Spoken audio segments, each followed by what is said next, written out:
Chosen one, God is speaking to you right now, and the message is this. There was a reason for every single day you waited, every prayer that seemed unanswered, every moment you watched others advance while you appeared to stand still. There is an explanation that heaven wants to give you now, not to justify the delay, but to reveal what was being built inside it. Stay with these words, because what you are about to hear may be the answer to the question you have been carrying in silence longer than anyone around you knows. Type Amen in the comments if you have been waiting on God for something and you are ready to understand why the wait was necessary. You did not land on this video by accident. I spent years in what I call an internal airport, clear calling, real faith, but no visible movement, asking every question you have probably asked. What nobody told me was that the delay was not happening despite the destination. It was happening because of it, and the time I spent waiting was the most essential preparation of my life. Drop a like right now. This simple action helps carry this message to another chosen one who needs to understand why the wait was not wasted. There is a distinction that changes everything about how the chosen one carries their waiting season, and it is the distinction between waiting as punishment and waiting as protection. Punishment is retroactive. It responds to what you did, looks backward, and is designed to produce consequence for something that already happened. Protection is prospective. It responds to what is coming, looks forward, and is designed to ensure that what is being prepared arrives in conditions where it can actually do what it was designed to do. The chosen one who interprets their waiting season as punishment has misread the nature of what is happening to them, because punishment and protection can look identical from the inside. Both involve delay. Both involve the experience of not receiving what you have been asking for.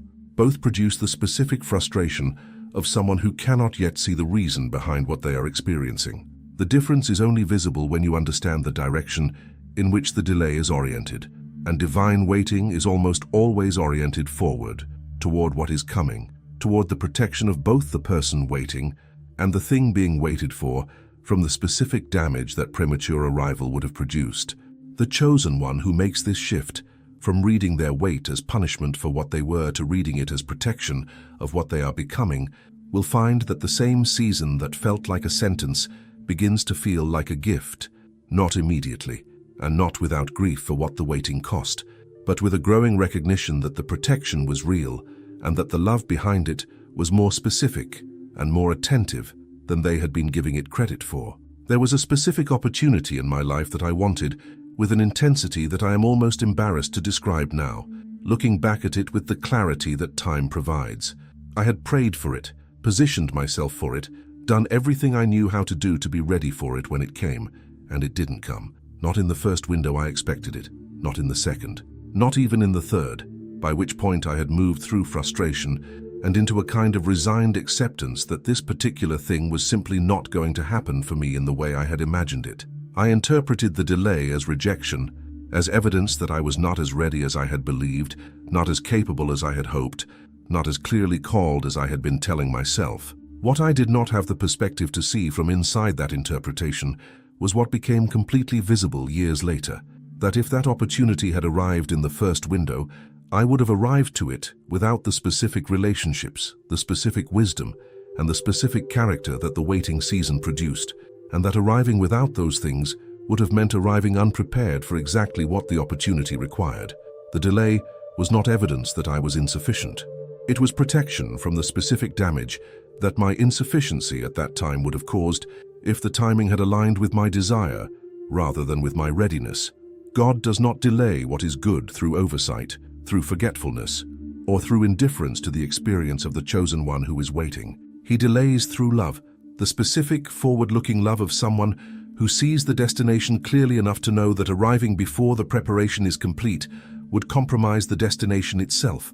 This is one of the most important things the chosen one can internalize about the nature of divine timing, because it changes the emotional and spiritual experience of being in a waiting season from the experience of someone who is being withheld from what they deserve to the experience of someone who is being prepared for what they were promised. Withholding and preparing look identical from the inside during the waiting. They look completely different from the other side of it, when the chosen one who waited long enough to arrive prepared can see with absolute clarity that the extra time was not subtracted from their story, but added to their capacity, that the wait made them more rather than less, stronger rather than weaker, more prepared rather than simply more patient. So here is the question I want you to sit with honestly. Not the version of the answer that sounds spiritually mature, but the genuinely honest one that requires real reflection. What would you have done with what you are waiting for if it had arrived 2 years ago? Would you have had the wisdom to steward it without compromising it? The character to sustain it through the inevitable challenges that accompany everything significant? The maturity to honor it, rather than misuse it in the ways that the version of you that existed 2 years ago was still capable of misusing something significant? Because God knew the answers to those questions with complete accuracy. And those answers are why the timing has been what it has been. The chosen one who answers these questions honestly will find that the protection of the delay becomes undeniable, and that the love behind it becomes something they can be genuinely grateful for, rather than something they are still trying to make peace with. Type 777, if you can now see that what felt like a delay was actually God protecting you from arriving before you were ready. The waiting season is not an empty interval between where you were and where you are going. It is one of the most actively productive periods available in the chosen one's entire journey, precisely because the conditions it creates are conditions that no other season replicates. Pressure produces things that comfort cannot.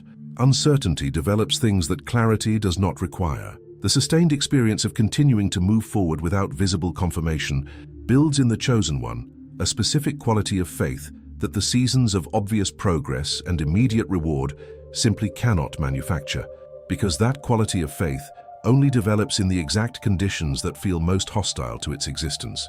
Every day of the waiting season was a day of active construction, not of the external circumstances the chosen one was praying for, but of the internal architecture that those circumstances would eventually require them to have in order to receive what was coming without being overwhelmed by it, mismanaging it or losing it to the same patterns that a shorter preparation period would have left unaddressed.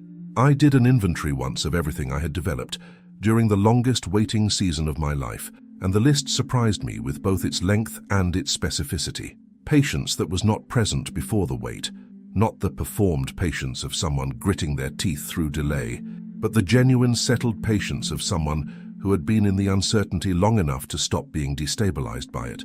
Clarity about what actually mattered to me that the busy, forward-moving seasons had never created the conditions to discover. The ability to remain emotionally stable in the middle of circumstances that gave every logical reason for instability.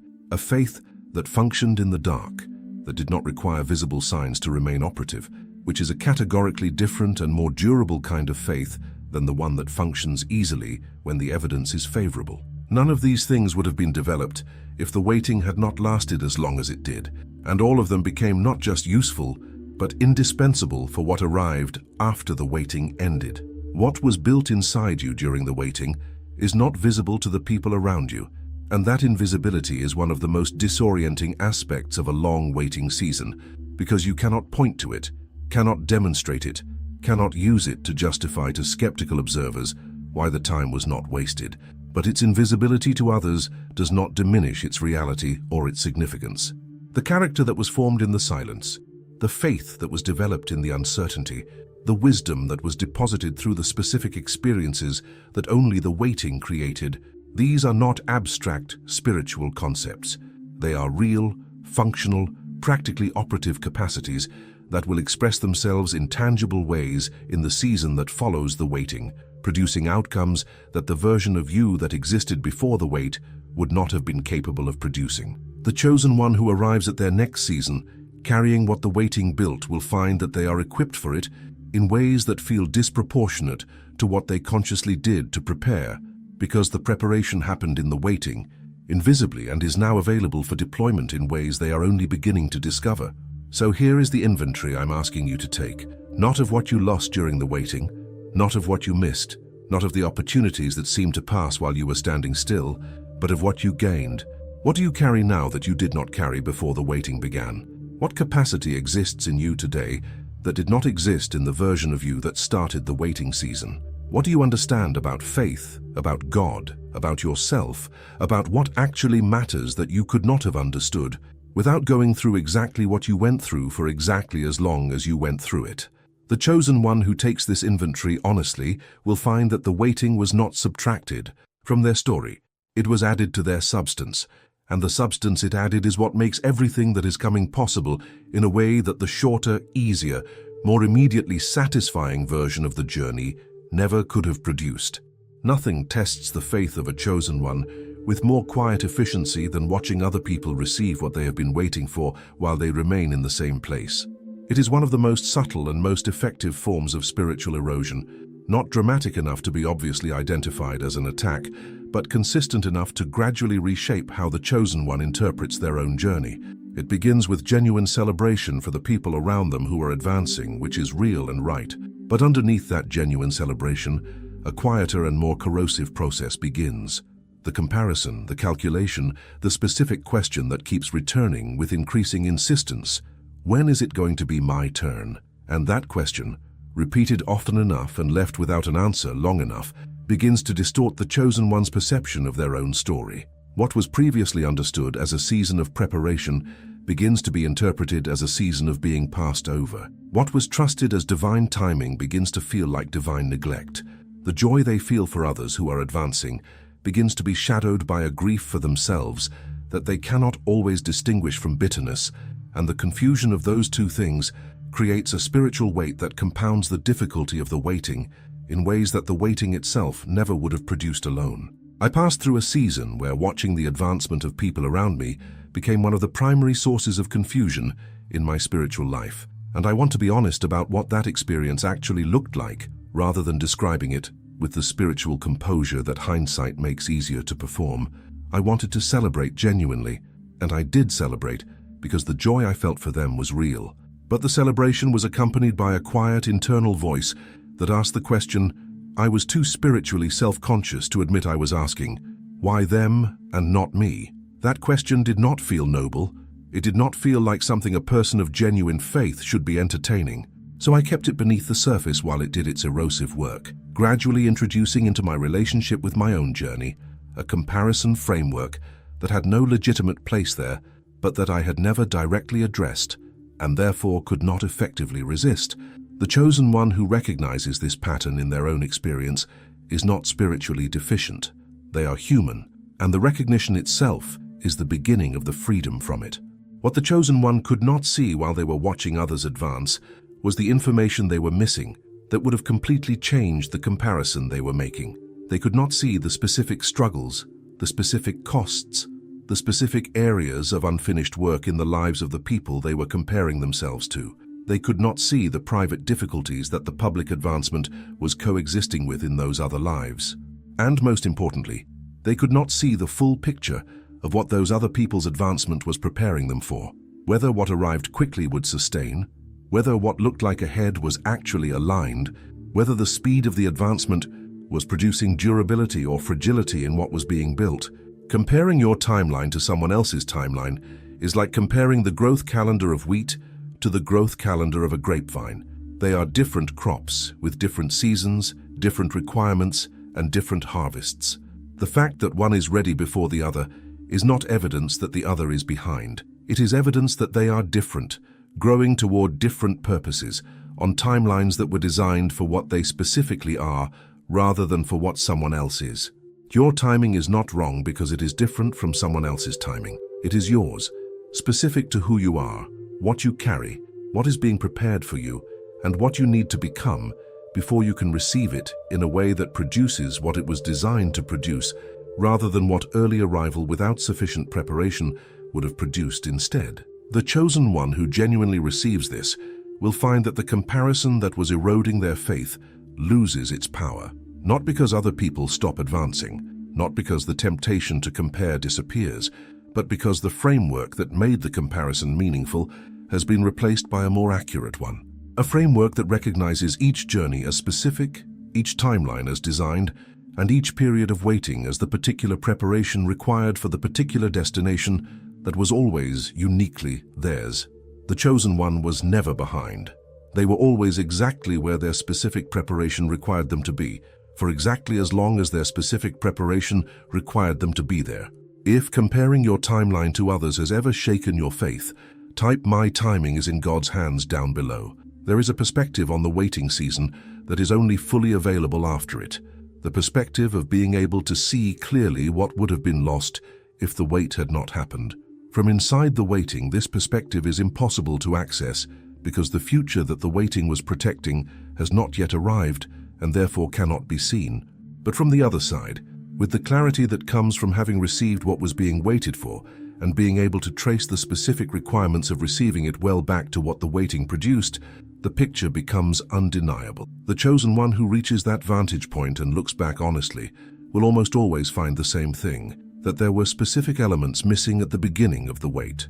Specific relationships, specific wisdom, specific healing, specific character development that were present by the end of it, and that their presence was not incidental but essential to everything that the arrival of what was waited for required of the person receiving it. The wait did not just build something in you. It protected you from arriving at your destination, carrying what would have compromised the destination itself. Years after one of my longest waiting seasons ended, I did something that I found both clarifying and genuinely sobering. I mapped what would have happened if each thing I had prayed for had arrived exactly when I asked for it. Not in a general sense. Specifically with the actual people who were in my life at those earlier moments, the actual state of my own healing and character at those times, the actual beliefs I was operating from, and the actual patterns I had not yet identified and addressed. What I found was not reassuring. I would have arrived at significant opportunities carrying people in my inner circle who would not have served what those opportunities required. I would have arrived with wounds that were still actively distorting my perception and my decision-making in ways I had not yet recognized.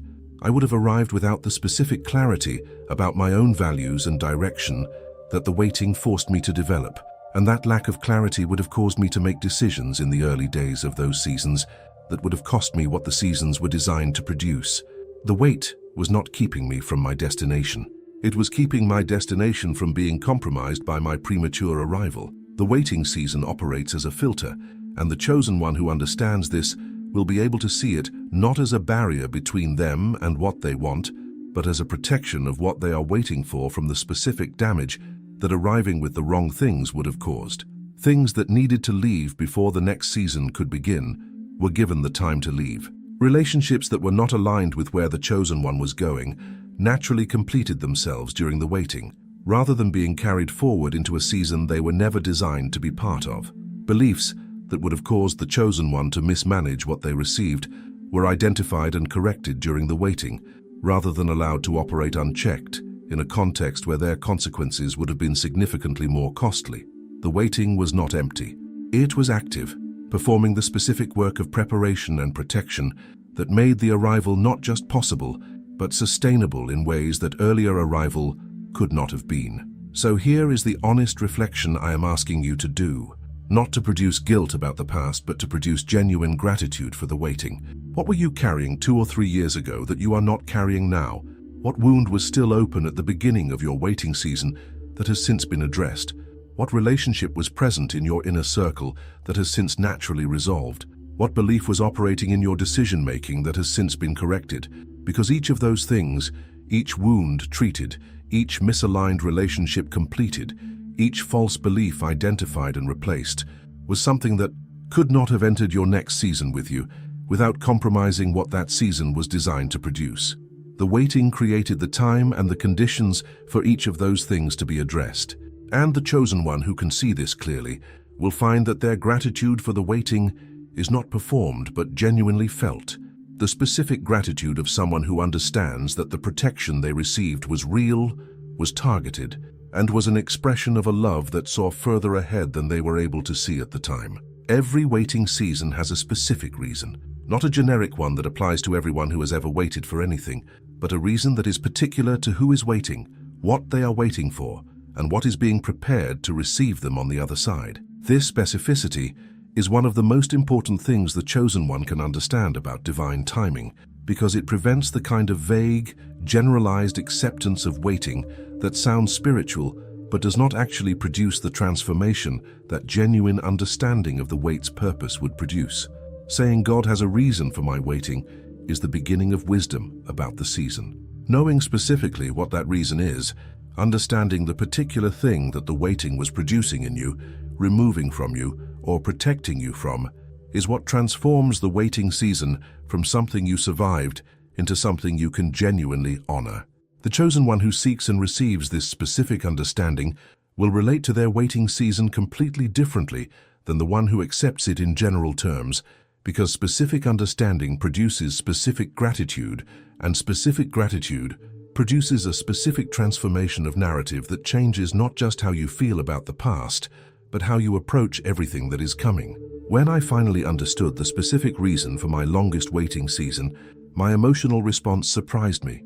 I had expected, when the understanding came, to feel some residual frustration about the length of the wait, some remaining grief about what those years cost in terms of time and experience, and the specific things that waiting rather than arriving had meant for my daily life. What I actually felt was gratitude, not the performed theologically correct gratitude that I had been offering during the waiting because it seemed like the right spiritual response, but a genuine, visceral, specific gratitude that came from truly seeing why each element of the wait had been necessary. I could trace the specific character development to the specific experiences the waiting created. I could identify the specific healing that happened in the specific window the waiting provided. I could see with complete clarity why arriving earlier would have been arriving unprepared, and why unprepared arrival would have cost me exactly what the destination was designed to deliver.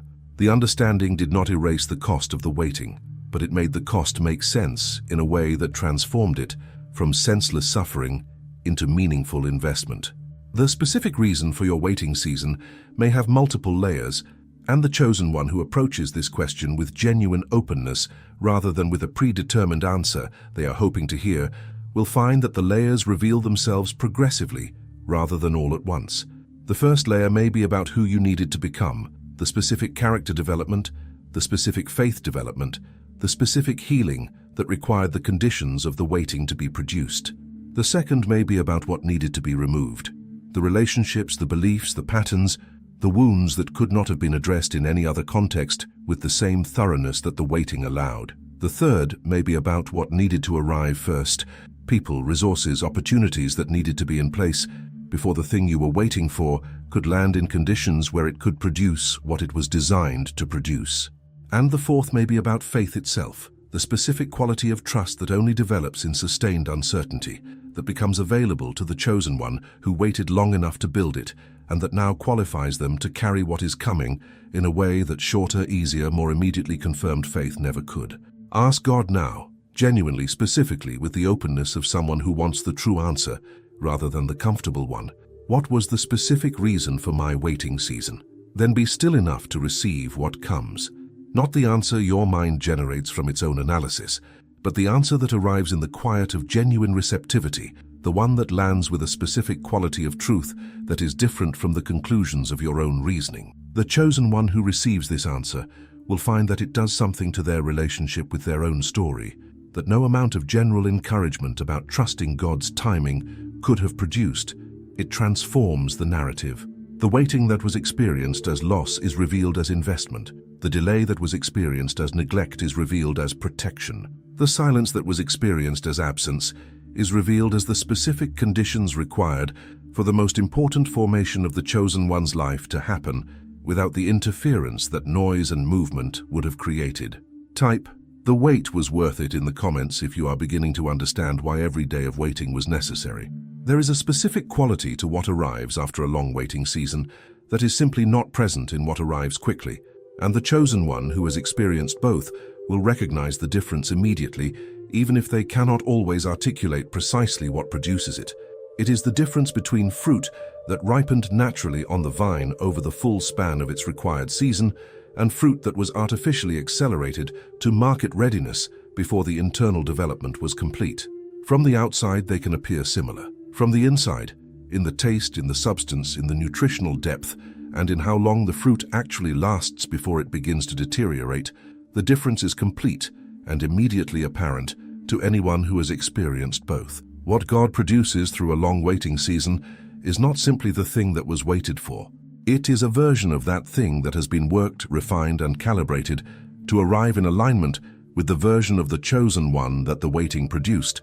And that alignment between what arrives and who receives it is what creates the specific quality of durability that quick arrivals consistently lack. The things in my life that arrived after my longest waiting seasons are the things that stayed. The things that arrived quickly are the things that departed with comparable speed. Relationships that formed fast and dissolved fast. Opportunities that opened dramatically and closed with equal drama. Seasons that began with intensity and ended before they produced what their beginning seemed to promise. The pattern became undeniable over time.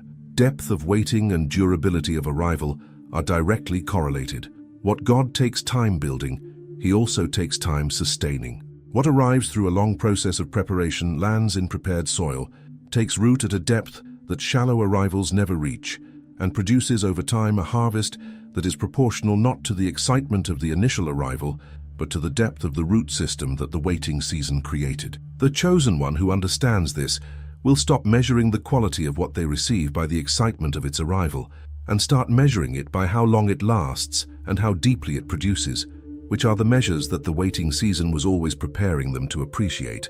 What is coming after your waiting season is not simply what you asked for. It is a version of what you asked for that has been worked on during the same season that was working on you. While you were being formed, what you were waiting for was being prepared. While your character was being developed to the level required to receive it well, the circumstances, the connections, and the conditions surrounding what you were waiting for were being arranged to arrive in alignment with who you would be when the waiting ended. This simultaneous preparation of the person and of what the person is receiving is what produces the specific experience of fit that the chosen one who has waited long enough will recognize immediately when what they were waiting for finally arrives. It will not feel like finally getting what you wanted after a frustrating delay. It will feel like receiving something that was made for who you are now, not who you were when you started waiting, but who you became in the waiting. That fit, that alignment, that specific sense of this is right in a way that nothing previous was quite right. That is the signature of something that was prepared on both sides of the waiting simultaneously. Prepare yourself to receive something that will not just satisfy what you expected, but will surprise who you have become. This is one of the most practically important things the chosen one can carry into the final stretch of their waiting season. Not the expectation of finally getting what they asked for, but the openness to receive something that may look different from what they originally imagined, because it was calibrated to a version of them that did not exist when they first began asking. God does not deliver what you requested. He delivers what you need in the form that can be sustained by who you have become, at the moment when it will produce the greatest possible impact in the direction your story is moving. The chosen one who arrives at the end of the waiting with open rather than clenched hands, who releases the specific picture of what they expected in favor of genuine receptivity to what God prepared, will find that what arrives exceeds the expectation, not by being more of the same, but by being something that the expectation was too small to have imagined. After understanding why you waited, there is one final thing God is asking of you, and it may be the most significant thing this entire video has pointed toward. Not action, not strategy, not the next step in a plan. Gratitude, but not the performed, theologically appropriate gratitude that you declare, because it seems like the right spiritual response. The genuine, specific, visceral gratitude that comes from truly understanding that not a single day of your waiting was wasted, that every prayer that seemed to dissolve unanswered was heard, that every night you continued when stopping would have been easier, was a day of active preparation rather than passive delay. The day I was able to genuinely thank God for my hardest waiting season, not despite what it cost but because of what it produced, something shifted internally in a way I cannot fully describe, as if the gratitude itself unlocked the final door that the waiting had been building toward. God is asking you to honor the wait with real gratitude, to look back with new eyes and see not abandonment, but preparation, not punishment, but protection, not wasted time, but the most essential investment of your entire story. And when you do, when the gratitude is genuine rather than performed, you will find that something in you aligns with what is coming in a way that nothing else could have produced. Chosen one, the wait was not punishment. It was protection, not abandonment, but preparation. Not wasted time, but the most essential investment of your entire story. Every prayer that seemed unanswered was heard. Every day that felt lost was being used. Every moment you continued when stopping would have been easier was building exactly what the next season requires you to bring. Close your eyes and say it out loud. God, I thank you for every day of the wait. I trust that nothing was wasted. I receive what is coming with gratitude for what the waiting produced in me. Amen. If this reached you today, it wasn't by accident. Drop a like. It helps this word find another chosen one who needs to understand that their wait was not punishment but preparation. Subscribe and turn on the bell. What's coming next is for those ready to step out of the wait and into everything that was being prepared for them all along. One word. Tell me what you felt. I read every single one.